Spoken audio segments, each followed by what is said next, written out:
Warning. This program contains coarse humor and a sense of language that some people might not share. Viewer discretion is advised.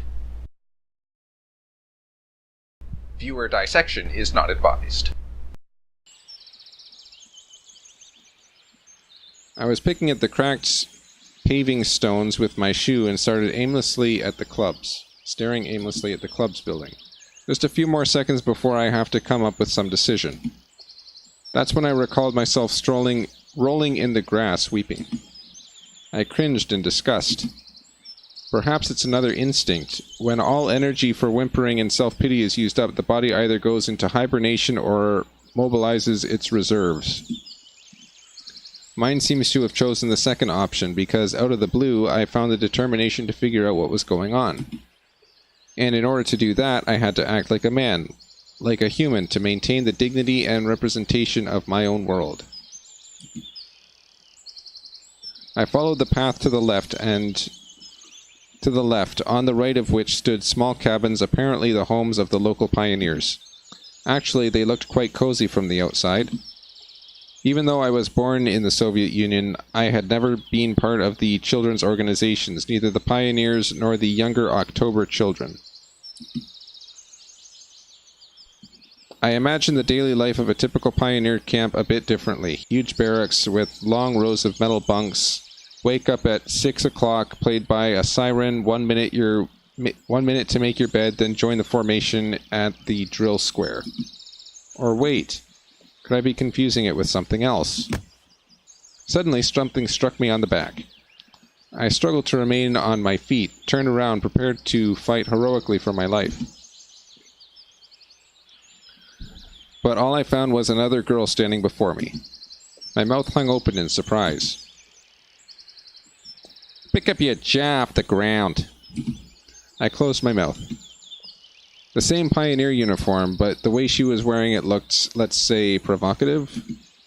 Like all the girls I had met here, this one was rather cute, but her overly arrogant expression killed any desire to get to know her better. New here, are ya? Fine, see ya. She threw a threatening glance at me and walked past. I waited for the pioneer girl to turn at the corner. Who knows what else she might have been up to. The most interesting thing was that even this hostile girl seemed completely normal to me. She did not give off the feeling of some deadly danger. Except maybe the danger of getting punched in the nose. At last I managed to make it to the square. There was no Lenin on an armored car, although I could easily expect something like that after all that has happened. Instead, however, a monument of a certain comrade in the middle of the square, the letters on the pedestal reading Genda. Must be some big figure in the party. There were some small benches at the sides. It's quite pleasant here. Where did that girl tell me to go? To the left or to the right? To the left or to the right? To the left, to the right. And why am I going there anyway? Oh, right, I've decided to pretend to be normal. So to the right. Through a small grove. I came out at the pier. I must have taken a wrong turn. Hi, wrong way! I turned towards the voice. That first girl stood before me. Ah! Oh, son of a bitch. Now, what did I tell you? Take a left at the square, wasn't it? She had changed from her pioneer uniform into a bikini. Oh, I haven't introduced myself. My name is Slavia. Actually, my full name is Slaviana, but people just call me Slavia. You can too. Yeah. I still felt a bit confused, so I could not come up with more than meaningful answers. And what's your name? I felt like she could see right through me. Yeah, Semyon. Nice to meet you, Semyon.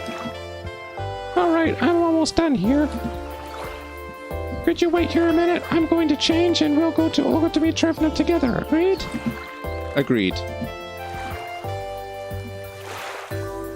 After this exchange, she ran off. I sat on the pier, let my feet hang in the water. I was wearing heavy winter boots, but in such weather there was nothing wrong with getting my feet wet. Furthermore, it let me cool myself a little. Looking at the river, I was brainstorming and processing everything that had happened. If this is some kind of conspiracy, it's a weird one, even too friendly at times. No, it really looks like a random event. Some entirely incomprehensible random event. Shall we go? Slavia was standing beside me, dressed in a pioneer uniform again. Let's go. I've been here for a very short time, but all of the people I've met, she just looks the least suspicious. However, this fact is already suspicious itself. We walked to the square. The USSR girl and the girl who hit me on the back were there, chasing each other. Is that some kind of game they're playing? Uliana, stop! Uliana, enough running! I'll tell Olga! Aye, Capitan! I decided not to question Slavia for a while about what was going on or the local residents. Better meet with this mysterious Olga Dmitrievna first. Sounds like she's the boss here. We walked past the rows of almost identical cabins, some of which looked like fat beer barrels, while others looked more like household sheds. Finally, Slavia stopped in front of a smallish one-story cabin. It looked like an artist's painting. The faded paint, chipped here and there with age, was sparkling in the sun. The window shutters, slightly ajar, were swaying almost unnoticeably in the wind, and large lilac bushes were growing at the sides.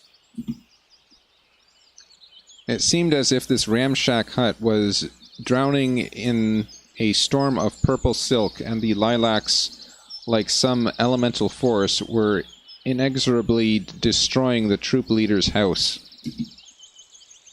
What are you standing around for? Let's go! Slavia snapped me out of my daydreaming. And stop teasing Lena already. Rena? Sounds like there's someone inside. Indeed, a moment later the door swung open and Uliana ran out, dashed past with the same mischievous grin. The pigtail girl came out next. Don't let it bother you, Lena! So her name is Lena. Gotta be thankful it's not Rena, at least. But I don't... Instead of finishing her sentence, she blushed and quickly headed towards the square. For some reason, I felt like turning and following her with my eyes, but Slavia said, Come!